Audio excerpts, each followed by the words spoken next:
Viska til frelsis, 7. kafli, kærleikurinn. Kærleikurinn er öllu æðri. Ekkert sigrar kærleika sem er án skilyrða. Upplag sálarinnar, þín sanna sjálfs, er kærleikur. Þegar þú upplifir kærleikan í hjarta þínu, þá er það sálin að tjá sig. Kærleikurinn er andstæða óttans og geta því aldrei birst á sama tíma. Það er æðsta markmið hverja manneskju að geta lifað í skilyrðislausum kærleika og að opna hjarta sitt og fylla brjóstið af kærleika og miðla honum til annara. Þetta er áskorun í heimi og umhverfi þar sem aðrir geta komið fram við þig fullir af hatri, reiði og illgirni.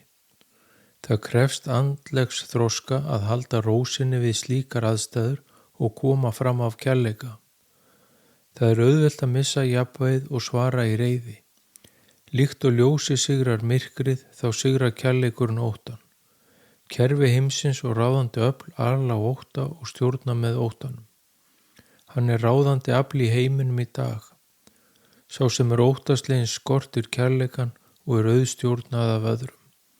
Óttinn leiðir af sér neikvæðar tilfinningar, orð, gjörðir, kvíða, hatur, samkeppni og illsku. Kærleikurinn leiðir hins vegar af sér jákvæðar tilfinningar, orð og gjörðir, umburðarlyndi og hjálpsemi.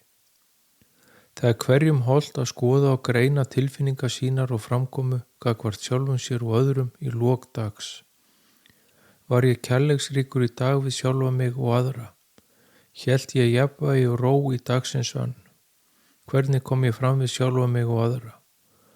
Hvernig voru hugsanir mínar, orð mín og gjörðir? Ýttu óttanum frá þegar hann birtist og fylltu brjóstið þitt af kærleika. Það er leiðin fram hinn andlega veg til þroska og hærri vitundar.